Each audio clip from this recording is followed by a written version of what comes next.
Namaskar and welcome.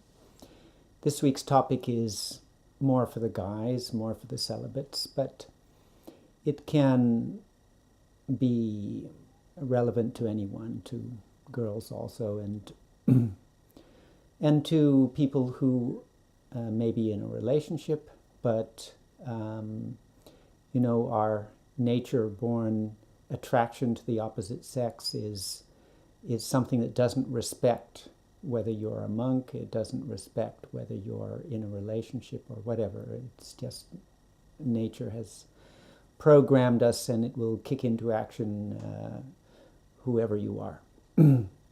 So this is some strategies for how to deal with strong sexual thoughts that come up in meditation or that bother you at any time. Yeah. So the phrase is no world, no girl, no body, no lust. And for the girls, it doesn't rhyme, but you can have it no world, no boy, no body, no lust. I'm not going to jump into exactly why I chose that phrase at the moment, but I'll start with some general strategies. What I find is that the more focused and concentrated I am, as a result of being regular and consistent in my practice, both in terms of my meditation, in terms of my asanas, my yoga exercises, general exercise, the more calm and focused I am, the more I am able to draw my satisfaction and my inspiration, the more content I am because I am connected to the whole. Whenever I, for whatever reason, whether it's my own fault or whether it's just due to being busy, I am giving less time to meditation, I'm more scattered, I'm not as calm as a result of doing my yoga, then naturally I'm unable to feel as connected, as satisfied. I'm unable to draw my inspiration from my deeper levels. But as a human being, I'm looking for that connectedness. I'm looking for inspiration and love at all times. And if I'm not drawing that on the spiritual level, naturally my body's going to be looking for it at other levels. So I'm more susceptible to feelings of attraction, sexual attraction. The more scattered I am, the less focused I am, the less satisfied I am on a spiritual level. And the same goes for other levels of my life. If I'm finding my work interesting, if I'm finding time for creativity and self-expression, if I'm exercising and healthy and enjoying my life on various levels, then again, that satisfaction means that there's less need on the sexual level. So there's no one particular answer if you're trying to lead a celibate life or if you are wanting to be free from sexual distractions. Then the more rewarding your life is on every other level, the less of a need you will feel for that. So the simple advice is lead a well-balanced life, exercise, give proper time for your meditation and for your yoga and for your creative outlets as well. But life doesn't always give those opportunities.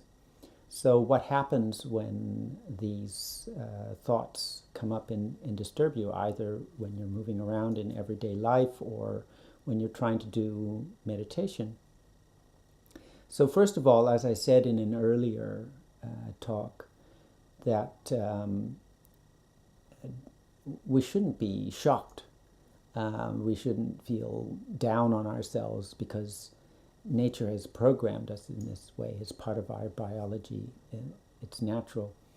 Um, and so one strategy to keep that kind of evenness of mind is the phrase I was talking about earlier, no good, no bad, just God. This helps us get not to be judgmental, and then we can deal with things in a very practical way without getting too upset about it. So no good, no bad, just God. Everything, and when you think of that, when you use that phrase, it means that whatever it was, whether it was the girl or whatever you're thinking about, it subtly changes your focus. So this girl is God, no good, no bad. These feelings are God, no good, no bad, just God. Everything is God. And so, in a very intelligent way, you transform your energy and your feelings in a spiritual direction, right? So whatever I'm thinking about, instead of thinking this is bad and to push it away like that, remind oneself this is divine. It's not good, no bad, it's divine. And then you're focusing on the object as its spiritual essence. Another way is just to detach yourself from the whole level in which the girl exists, in which your body and your natural sexual feelings exist. And that's where this phrase, no world, no girl, no body, no lust, because the thought of the girl is dependent upon the girl exists in the world. If there's no girl, the girl can't exist. So if your mind is completely detached from the world, the girl goes away with it. And similarly, your sexual feelings are a byproduct of the body, and as long as you're aware of the body, you'll be aware of those feelings. But if you can detach your mind from awareness of the body, then it takes, when the body is gone, the lustful feelings are gone as well. So there is a practice that we do where we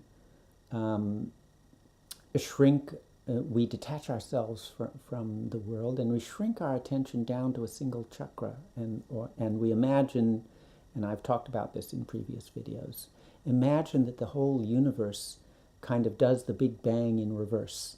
So everything emerged out of a tiny point. At the time of the Big Bang, there was no universe, and it unfolded out of this point. And imagine that whole process in reverse. The universe collapses back into that point and is gone. So with it, the girl is gone too. No universe, no girl. No world, no girl. So that action of shrinking your attention, of withdrawing your mind down to a single point and getting rid of everything. So I'm using it here specifically as a way of dealing with attraction to a person, but it's a way of detachment. It's a valid method of detachment from everything in the material world. So that's it. Just imagine when you're in your meditation, you're getting bothered by physical thoughts. Just imagine the whole universe disappearing and there's nothing. There's just that single point of your chakra where you started from. No body, no lust. Similarly, imagine what would it be like to have no body, and again shrink your attention down to one point. So that's the phrase: no world, no girl, no body, no lust. And you can use it not just in meditation, but as a rather humorous way of, freeing your mind from attractions when you've got your eyes open and you're moving around. Just, you're worried about something, and it doesn't just have to be sexual attractions or when you're, it doesn't have to be just attractions. It can be anything that's disturbing you. You're worried about some problems. Those problems take on just vanish. If there's no universe, there's no problems. So practice your capacity to, visualize the universe collapsing down to a point and everything returning back to stillness and consciousness. So it's got a little bit of humor in it, this phrase, but it works. We're all different things work for different people, but I find it very helpful for me. It helps me more easily get my detachment and focus on what I want to focus on. So think about it, give it a try. Hopefully it will be helpful. Thank you for listening.